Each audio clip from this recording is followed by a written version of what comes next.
Want to feel amazing, live longer, and be wildly productive? There's a secret to it, and you can do it just like that. Stop working against yourself. I'm a therapist, and I watch people. And as I'm watching them, I can see all day long they're working against themselves. They get mad about stuff they don't have to get mad about. They worry about stuff they don't have to worry about. They get upset about stuff that they don't have to get upset about. They worry about what other people are doing when they haven't resolved what they're doing yet. They're worrying about other people's relationships when they should be worrying about theirs. They're worrying about their relationship when instead of worrying about it, they should be resolving it. They're talking about other people's health when they should be looking at their own. Stop it. Here's how you do it. Stop it. Catch yourself. They say check yourself before you wreck yourself. Simply start watching your thoughts. It's very zen, right? Start watching your own thoughts and watch what you're doing with your mind, with your time, with your mouth, with your thoughts, with your emotions, and make sure that you are never working against you. You're going to catch yourself doing it over and over and over again. Anytime you get upset, I want you to ask yourself one simple question. Is this optional? And 99.9% of the time, it's completely optional and you don't have to get upset. When you get upset of somebody else, do you have to? Are they important enough in your life to actually get upset about? If you were to get upset at them and they were important enough, would it help the situation? Would it make it better or worse? Would it get you closer to where you want to go or farther away? If it's farther away or even neutral, don't waste the time or the energy. We waste so much time and so much energy on what's called neurosis. These are negative thoughts that don't help us. They're illogical thinking patterns. They're a form of insanity.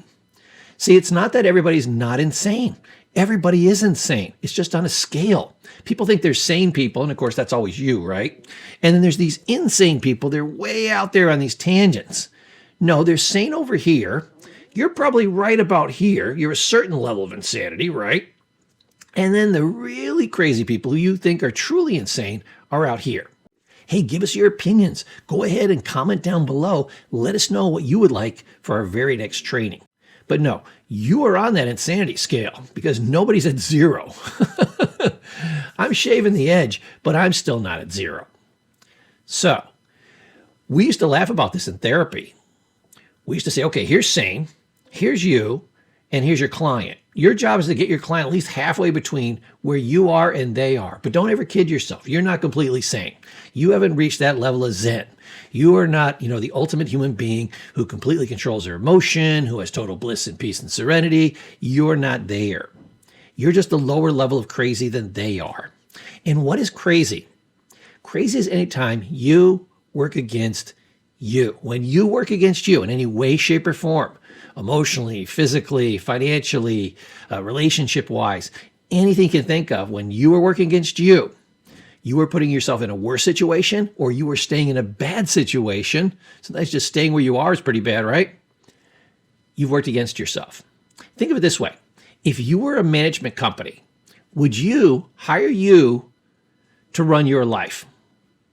And if you were watching you and you say, hey, I'm paying this guy a lot of money, is he constantly working only in my favor and never against me?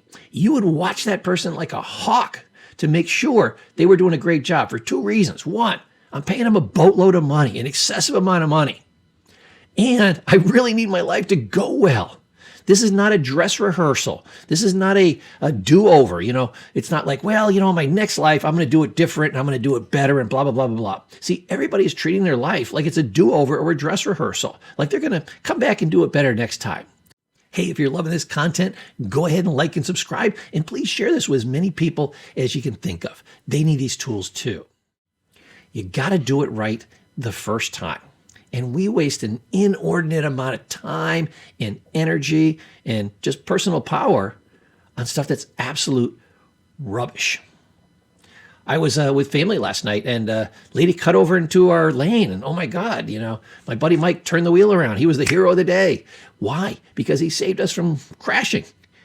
well, he got upset and his wife got upset and my wife sitting next to me started getting upset. And, fingers are flying everywhere and people are saying stuff and people are shouting at each other and blah, blah, blah, blah. And it's like, hey, it was just some little old lady who made an error.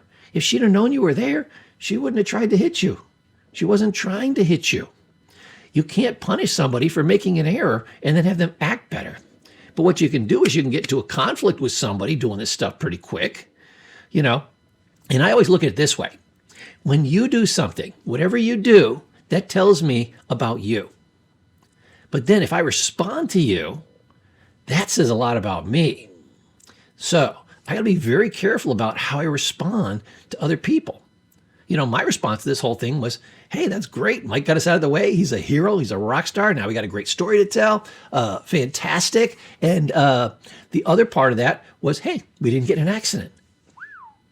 That could have been a very bad day with a lot of different, financial issues and crashing and, sitting on the cold side of the road and these types of things, But thank goodness he was fast. His reflexes were good. He caught it. He's had good peripheral vision and nothing actually happened. So what were people getting so upset about? Nothing happened. So they were upset about absolutely nothing. I was the only person sitting in the car pretty chill thinking, this is actually a good thing. Why aren't we happy about this? Why aren't we laughing about this? Why aren't we telling stories about this? Why aren't we feeling pretty good that this didn't happen? I'll tell you, I've been in accidents and I know what an accident is and I know how damaging it can be. I know how scary it can be, how costly it can be. And you don't even want to be in one of those things. This was not that. So I was feeling, an attitude of gratitude. I was feeling grateful and feeling good and, feeling a little bit pumped, one of those near-death experiences, right? I always get the adrenaline going. Why isn't this a good experience for them? It was based on how they perceived it and how they thought they were supposed to act. See, the difference between you and me is I think I'm supposed to act different. Why? Because I always act in my own benefit. Doesn't mean I'm egotistical. It doesn't mean I'm selfish. It means I work for me, for the best benefit of me.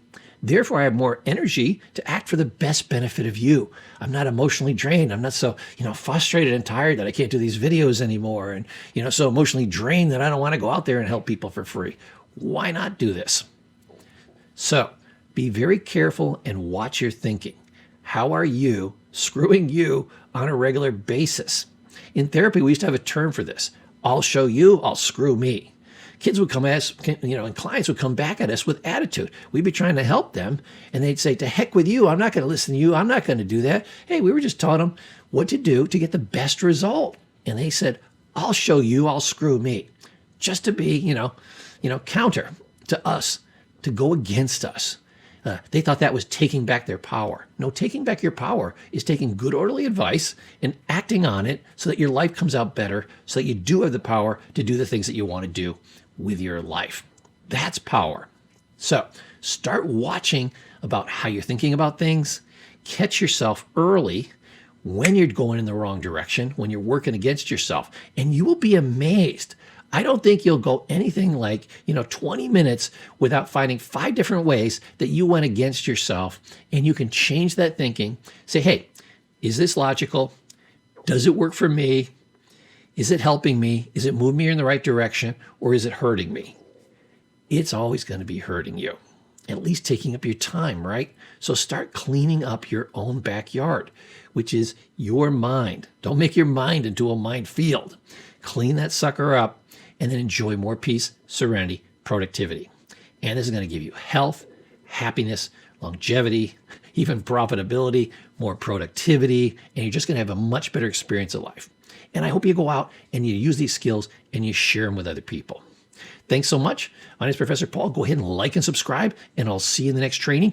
Go down through our playlist. Make sure you get all our great tools and strategies. And again, please share these with other people.